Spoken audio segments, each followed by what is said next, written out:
Kailan ba nagiging galawang scam yung mga OLA? Even though kahit sila ay SEC registered, no? So sa video ito, talakayin natin, pag-usapan natin kung paano nga ba nagiging galawang scam yung mga yan, no? Pakatandaan nyo yan, ha, para lagi kayong maging aware sa simula pa lang bago kayo umutang sa mga online loan app na ito, okay? At bago lahat ay maglalambing po muna ako sa inyo na paki-follow po at paki-suportahan po ang aking mga social media account, ang Facebook, TikTok at ang aking YouTube channel. At kung nakatulong sa inyo ang video ito, malaking tulong din po ang simpleng pag-like, malaking tulong din po ang simpleng pag-share. At para updated po kayo sa mga videos na ginagawa natin dito about sa usapang online lending apps, ay pakihit lang po ang notification bell. Disclaimer, hindi po ako nanghihikayat na mangutang kayo dito sa mga online lending apps. Ako po ay nagbibigay lamang po ng payo, gabay at pagtubay kung paano nyo haharapin ang mga suliranin na ginagawa ng mga paglabag sa mga abusive at unfair debt collection practices na ginagawa nitong mga online lending apps. At hindi rin po ako nanghihikayat na huwag magbayad ng utang. At hindi rin po ako abogado. Ako po yung simpleng mamamayang kagaya ninyo na nagre-record lang din ng mga abusive unfair debt collection practices sa mga ahensya ng gobyerno. Okay? So, linawin natin, kailan ba nagiging scam yung galawan ng mga OLA? Kahit pa ito ay tinatawag na SEC registered o mga pinapayagang mag-operate through online ng SEC, no? Kumaga, rehistrado at authorized to operate pagpautang at maningil. Okay? Sa una pa lang, lagi nyo session na medyo makatilong ko. Sa una pa lang tandaan nyo, ha, ang false advertisement na ginagawa ng karamihan dyan sa mga social media, lalo dito sa YouTube, di ba? Pero yun mo, pag-aalok yan sa advertisement, sabihin na nakakapag-loan daw sila ng 30,000. Tapos, babayaran mo raw ng almost 3 to 4 to 5 months, mga ganyan. Yung mga pang-akit nila, sabi, ang bilis daw nakapag-loan, ang bilis nakapag-apply, nabilis na aprobahan, di ba?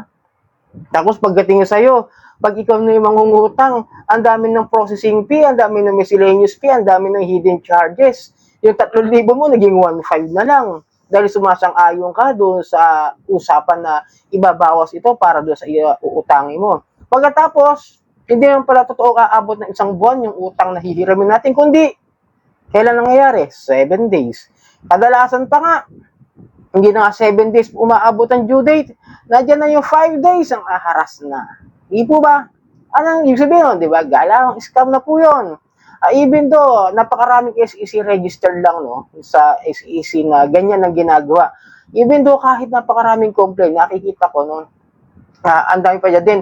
Yung mga ginagawa na ng harassments, like the contacting the reference, even kahit hindi reference na ibinigay, basta allowed doon sa phone natin, inallowed natin sila na ma-access yung ating phone. Lahat tanawagan. Pati yung nagtitinda ng balot, nakausap mo lang kagabi, tinawagan. Kahit yung nagdi-deliver ng gas mo sa bahay nyo, tinawagan. Diba? That's invading of privacy. Galawang scam. Diba? Bakit nila hahayaan? Diba? Yan yung sinasabi nga ng kapulisan, no? Mga ahensya ng gobyerno na nagbibigay ng paalala na kapag ina-allowed natin ng permission dyan, tawag tayong mga willing victim. Kumbaga tayo mismo pumapayag na maging biktima ng ganitong klase ng proseso ng mga pagpapautang nila. Kumbaga, yan ang pinaka-collateral natin. Hindi na yung perang collateral yung pagkatao natin, yung informasyon natin. Kinukuha nila at yan yung ginagamit para i-blackmail. Once na dumating na yung point na hindi na tayo nakakapagbayad ng utang. Di po ba tama? Yan ang kadalasan na ginagawa. Kaya sabi ko sa inyo, napakahirap pasukin din ng mga OLA. Ang dami pa yan, hindi lang yan. Yung pagpapadala ng mga kung ano-ano, groceries, ambulansya, fire trucks, yung mga pagsipsip ng mga Poso Negro, yung mga malabanan, yung pagpadala ng pinagmatindi, yung mga ataul at bulaklak ng patay. Hindi na to galawang scam lang galawang sindikato na po Ayon nga sa PAOK sa dating director nila si Gilbert Cruz, executive director Gilbert Cruz na nalipat na sa ibang ahensya, no. Yung sabi nga parang galawang sindikato na nga. Even though they are most of them is SEC registered. Ang dami kasing complaint, sa totoo lang maniwala kasi niya.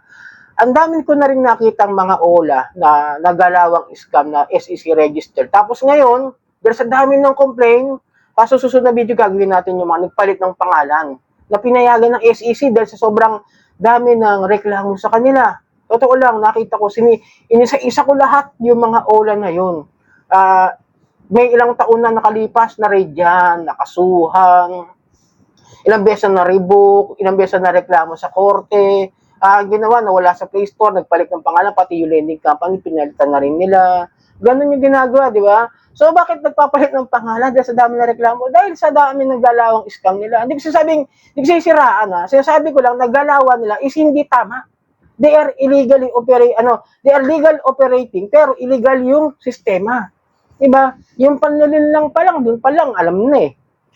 Kaya mag-isip kayo bago nyo pasukin yung mga yan. Although may mga OLA SEC registered na okay naman talaga ang sistema. Kahit na medyo, sabihin natin, medyo may kataasan ng kaunti yung interest. Pero never ako nakaranas ng harassments. Talaga, as in talagang, yung penalties yan, medyo tatanggapin ko kasi may penalties na pinayagan ko na dapat kong bayaran. Pero yung interest, pasok doon sa monthly. Pero yung interest, yung mga yung penalties, yung mga charges, once na nadidelay ka ng pagbabayad, iintindihin ko na yun eh. Kasi negosyo po yung pagpapautang. Pero yung mga yun sinasabi ko, yung mga monthly yan, hindi yan yung mga 7 days lang ng mga online lending app. Unlike doon sa mga OLA, di ba?